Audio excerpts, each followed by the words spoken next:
Lyca production Subaskaran மற்றும் red Jain movies தயாரிப்பில் உலக நாயகன் கமல்ஹாசன் நடிப்பில் பிரம்மாண்டமான இயக்குனர் சங்கர் இயக்கத்தில் இந்தியன் 2 வெற்றி நடை போடுகிறது. தூத்துக்குடி செல்வம், மத்திய அரசு கர்நாடக அரசை கண்டித்திருக்க வேண்டும். காவிரி மேலாண்மை ஆணையம் சொன்னதை அவங்க பின்பற்றலை, உச்சநீதிமன்ற தீர்ப்பையும் மதிக்கலை, அதற்கு மத்திய அரசு நடவடிக்கை எடுத்திருக்கணும் அப்படின்றார்.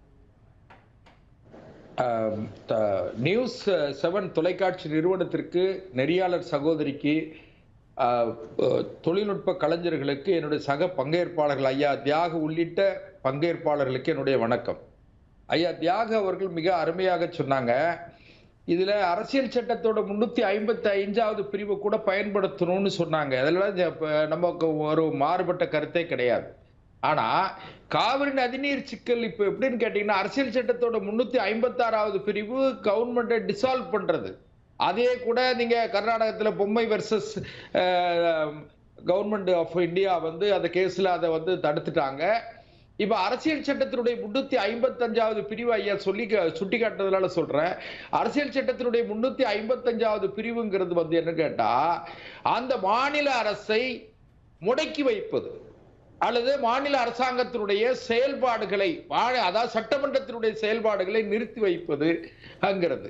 அது இப்ப சமீபத்துல கூட கடந்த சில ஆண்டுகளுக்கு முன்னால சில நாட்கள், குறிப்பிட்ட சில நாட்கள் வெஸ்ட் பெங்கால், மேற்கு வங்காளத்துல அது செஞ்சாங்க, மறுபடியும் அதை ரிவோக் பண்ணாங்கன்னு வச்சுடுங்க. ஆனா இப்போ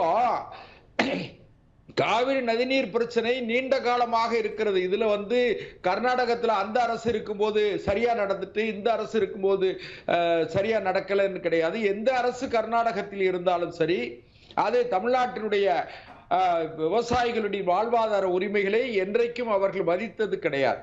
இன்னும் ஐயா தியாக அவர்கள் மிக வரலாற்று ஆவணங்களோட பதிவுகளை ரொம்ப சரியா சொன்னாங்க. நாம வெள்ளம் அங்க வந்துருச்சுன்னு வச்சுக்கிடுங்க, நம்ம கடைமடை பகுதி மாத்திரமல்ல, வெள்ளம் கர்நாடகத்துல வந்துருச்சுன்னு சொன்னா திறந்து விட்டுருவான். விட்ட உடனே நாம நம்முடைய பகுதியும் வெள்ளத்துல பாதிக்கப்படும். இப்போ ஒரு உதாரணத்துக்கு, ஜூன் மாதத்துல இருந்து 1 TMC தண்ணி கொடுத்துருந்தா இவங்களுக்கு வெள்ளமே வராது. இப்ப எப்படின்னு கேட்டா 7 TMC தண்ணி இப்ப இடைக்காலத்துல அவங்களுக்கு அந்த தென்மேற்கு பருவக்காற்று செல்வம் சார், நீங்க சரியா பேசுறீங்க. ஆனா தியாகு சாரோடைய வெர்ஷன் 2.0 மாதிரி நீங்க பேசுறீங்க. மத்திய அரசுடைய செயல்பாடு இதுல என்ன? இதுல இப்ப நீங்க தமிழ்நாடு முதலமைச்சர் அவர்கள் எடுத்திருக்கிற முயற்சி இருக்கு பாருங்க, இது மிக சரியானது. அதுல நம்ம மாறுபட்ட கருத்து இல்லை. தமிழ்நாடு அரசு எடுத்திருக்கிற முயற்சிகள் இன்னும் இதுல மத்திய அரசாங்கத்திட அனைத்து கட்சி குழுக்களை அனுப்பி மத்திய அரசாங்கத்திடம் இதை அழுத்தம் தெரிவிக்க வேண்டும். அதுக்கு பிறகு நீர்ப்பாசனத்துறை அமைச்சர் சொன்ன மாதிரி உச்ச நீதிமன்றத்தில் வழக்கு போடுவாங்க. அது தொடர்ந்து இது பண்ணணும். அதுல நம்ம மாறுபட்ட கருத்து கிடையாது. கர்நாடக அரசாங்கத்தினுடைய அடாவடித்தனம் இருக்கு பாருங்க, அதாவது கர்நாடகத்தினுடைய பிடிவாதம் அல்லது அடாவடித்தனம் கண்டிக்கப்பட வேண்டியது. இதை தமிழ்நாடு காங்கிரஸ் கட்சி இன்னும் கொஞ்சம் முன்னெடுக்கணும். ஏன்னு கேட்டா, அவங்களுக்கு ஒரு 10 எம்பிக்களை தமிழ்நாட்டு மக்கள் கொடுத்திருக்காங்க. அவங்க தனியாகவே போய் சித்தராமையாவை, மரியாதைக்குரிய ராகுல் காந்தி அவர்கள் மூலமாக அல்லது தமிழ்நாடு காங்கிரஸ் கமிட்டியினுடைய தலைவருடைய தலைமையில் ஒரு குழு இங்கே இருந்து கர்நாடகத்திற்கு சென்று கர்நாடகத்தினுடைய முதலமைச்சர் ஒரு 10 நாட்களுக்கு முன்பு உங்கள் மாநில தலைவரும் இதே கோரிக்கையை ஒரு பத்திரிகையாளர் சந்திப்புல சொன்னாரு. எதுக்காக போய் சந்திக்கணும்? அப்படியான சந்திப்புகள் நடக்கக்கூடாது. போய் சந்திச்சுதான் நம்ம இன்னொரு மாநிலத்திலிருந்து வாங்கக்கூடாது. இன்னும் இது நம்மளுடைய உரிமை அப்படின்னு தான் இந்த பேச்சுவார்த்தையெல்லாம் அங்க எந்த அரசு இருந்தாலும், உங்கள் அரசு இருந்தாலும் சரி, அந்த காங்கிரஸ் அரசு இருந்தாலும் சரி, இல்ல மதச்சார்பற்ற ஜனதாதள ஆட்சியா இருந்தாலும் சரி, ஒவ்வொரு முறையும் இங்க இருந்து நாம போய் கோரிக்கை வச்சு அவங்கள நம்ம பேச்சுவார்த்தை நடத்தி இதுல தீர்வு எட்ட முடியாம தானே நீதிமன்றத்துக்கு போனோம். நீதிமன்றத்துக்கு போய் நீதிமன்றம் ஒரு தீர்ப்பே வழங்கிருச்சு. அந்த தீர்ப்பு அடிப்படையில் ஒரு ஆணையம் அமைக்கப்பட்டுருச்சு. இப்ப ஆணையத்துல முன்னாடி தான் இந்த டிஸ்பியூட் தீர்க்கப்படணுமே தவிர 2 மாநில அரசுகள், கர்நாடகா தமிழ்நாட்டு கிட்ட பேசக்கூடாது, தமிழ்நாடு போய் கர்நாடகா கிட்ட பேசக்கூடாது. இது ஏன் பேசணும்?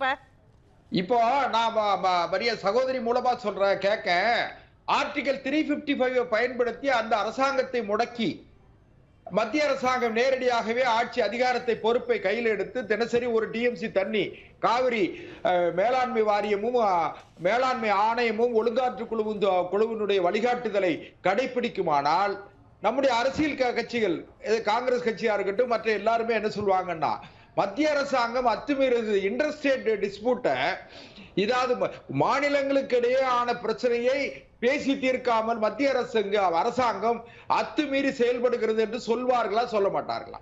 சகோதரி மனசாட்சியோட சொல்லுங்க.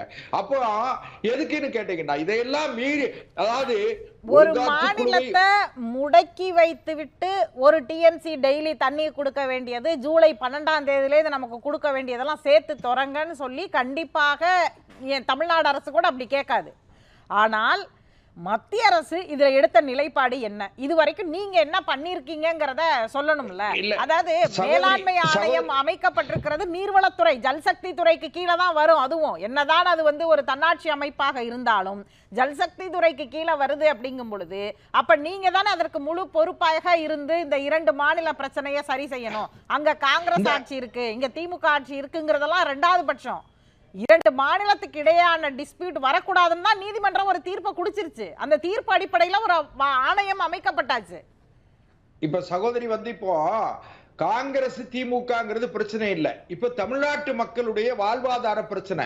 நாம ஏறக்குறைய ஒரு 48 லட்சம் ஹெக்டேர் இடத்தை, பாசன இடத்தை இழந்திருக்கிறோம். ஒரு 50 ஆண்டுகளுக்குள்ள 48 லட்சம் ஹெக்டேர் பாசன நிலங்களை, அதாவது நெல்லு, தஞ்சை அந்த நெல் விளையிற பூமியில நாம பூமியை இழந்திருக்கிறோம், விவசாய இடத்தை இழந்திருக்கிறோம். அதனால இதுல காங்கிரஸ் திமுக விட்டுட்டு தமிழ்நாடு கேரளா தமிழ்நாடு கர்நாடகா என்கிற அளவிலே நாம பார்க்கணுங்கிறதா என்னோட கருத்து. அதனால ஜல்சக்தி துறை அமைச்சருடைய கவனத்திற்கு இன்னைக்கு மாண்புமிகு முதலமைச்சர் அவர்கள் எடுத்திருக்கிற முயற்சி நிச்சயமாக மத்திய அரசாங்கத்திற்கு அவருடைய கவனத்திற்கு செல்லுமானால் அவர்களால் ஏன்ற முயற்சி ஏன்னு கேட்டீங்கன்னா, மேலாண்மை வாரியமும் அமைச்சாச்சு, ஆணையம் அமைச்சாச்சு, ஒழுங்காற்றுக்குழு இருக்கு. இந்த 2 தீர்ப்பையும் கட்டுப்படலைங்கும் போது உச்ச நீதிமன்றம்னு ஒண்ணு இருக்கு. நாம இன்னொரு விஷயம் கேட்டீங்கன்னா, எடுத்தேன் அதுதான் சார். இப்ப எனக்கு அந்த இடத்துல தான் நீங்க சொல்றது மாதிரி இன்னைக்கு தமிழ்நாட்டுல ஒரு அனைத்து கட்சி கூட்டம் நடத்துறாங்க, அதுல ஒரு தீர்மானம் ஏற்றாங்க, அடுத்து நீதிமன்றத்தை நோக்கி போறதை பத்தி அந்த தீர்மானங்கள்ல பேசுது.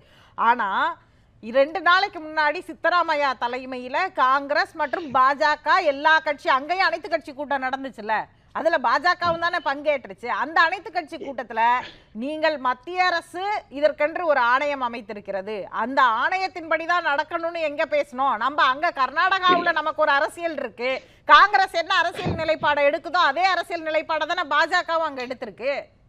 சகோதரி, இங்க காங்கிரஸ் கட்சி இன்னைக்கு அனைத்து கட்சி கூட்டத்துல இங்க இருக்கிற தமிழ்நாடு காங்கிரஸ் கட்சி கலந்துகிட்டு இருக்காங்க தானே. அதனால நாம இதை இப்படி கட்சி வாரியா பார்க்காம கர்நாடக அரசு, கர்நாடக முதலமைச்சர் சித்தராமையா அவருடைய அடாவடித்தனத்தை கண்டிக்க வேண்டிய பொறுப்பு தமிழ்நாட்டில் இருக்கிற ஒவ்வொரு அரசியல் கட்சிக்கும், ஒவ்வொரு குடிமகனுக்கும் இருக்கிறது. ஐயா தியாக அவர்கள் ஒரு வார்த்தை சொன்னாங்க, இது மக்கள் புரட்சி, கிளர்ச்சி அதெல்லாம் அப்பாற்பட்டு வருவோம். இப்ப முதல்ல சித்தராமையாவை கண்டிக்கக்கூடிய இடத்தில் பாஜகவுடைய நிலைப்பாடு, கர்நாடக பாஜகவுடைய நிலைப்பாடு என்ன? அவங்க தண்ணி கொடுக்க அனுமதிக்கிறாங்களா? நீங்க கர்நாடக பாஜக அவங்க சித்தராமையாவோட தான் இருப்பாங்க. இப்போ நாங்க தமிழ்நாடு பாரதிய ஜனதா கட்சி இந்த காவிரி நீர் பிரச்சனையில எப்படி தமிழ்நாடு அரசோடு இணக்கமாக இருக்கிறோமோ அதை போல அங்க இருக்கிறவங்க அங்க இருப்பாங்க.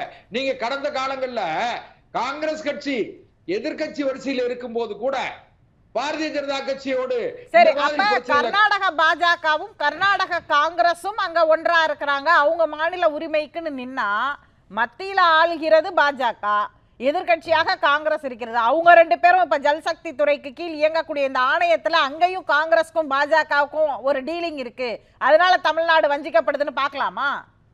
இல்ல, கண்டிப்பா தமிழ்நாடு வஞ்சிக்கப்படுவதற்கு அங்கே கர்நாடகத்தில் இருக்கிற ஒட்டுமொத்த அரசியலும் காரணம் தான். அதுல மாறுபட்ட கருத்து எப்படி சார் சொல்ல முடியும்? நாங்க திறந்து விட மாட்டேங்க, ஆணையம் சொல்றத ஃபாலோ, ஆணையம் தான் ஷட்டரோடைய இது வரைக்கும் ஆணையத்தினுடைய கையில தான் இருக்கு, எல்லா உரிமையும் ஆணையத்துக்கிட்ட இருக்கும் பொழுது எப்படி ஒரு அரசு சொல்றதா அப்ப ஏன் நீங்க தாமதப்படுத்துறாங்க? ஆணையம் திறந்து விட வேண்டியதானே, அவங்க திறந்து விட கூடாதுன்னு சொன்னா ஏன் தாமதப்படுத்துறாங்க? இன்னும் முதலமைச்சர் இன்னைக்கு ஒரு வார்த்தையை குறிப்பிடுகிறார், தென்மேற்கு பருவமழை பெய்தும் இந்த நிலன்றாரு, அங்க தண்ணி இருக்கு, தண்ணி இருப்பு இருக்கு. இன்னும் சொல்ல போனீங்கன்னா இப்போ கர்நாடகத்துல மழை அதிகமாக பெய்கிறது, தண்ணி நிறைய நீர் வரத்து அதிகமாக இருக்கு. இது கர்நாடகம் திட்டமிட்டு செய்கிற அடாவடித்தனம், அதுல மாறுபட்ட கருத்து இல்ல. இதுல இன்னும் ஒழுங்காற்று குழுவும் மேலாண்மை வாரியமும் அடுத்தடுத்து அவர்களுடைய நடவடிக்கைகளை பொறுத்து அதுக்கு பிறகு ஜல்சக்தி துறையும் அதுக்கு பிறகு தேவைப்பட்டால் பிரதமரும் உள்துறை அமைச்சரும் இதுல தேவைப்பட்டாங்க நீங்க சொல்றீங்களா? அது எப்ப? ஜூலை 12 தண்ணி திறந்து இந்நேரம் டெல்டா மாவட்டங்களை நடவு நட்டிருக்கணும் சார். விவசாயம் நீங்க டெல்டா மாவட்டத்திற்காக பேசும்போது மகிழ்ச்சியா இருக்கு. தூத்துக்குடியில இருந்து அங்க இவ்வளவு வேளாண் பரப்பு குறைஞ்சிருச்சுன்னு நீங்க பேசும்போது மகிழ்ச்சியா இருக்கு. ஆனா உங்களுக்கு தெரியும்ல அந்தந்த நேரத்திற்கு தண்ணி தேவை இருந்தாதான் அங்க நடவு நட முடியும்னு. நீங்க தவறா நினைக்காதீங்க. நாம ஜூலை 12ல திறந்து விட்டுருக்க வேண்டிய தண்ணிக்காக நாம ஜூலை 16ல தான் அனைத்து கட்சி கூட்டம் போட்டிருக்கோம்.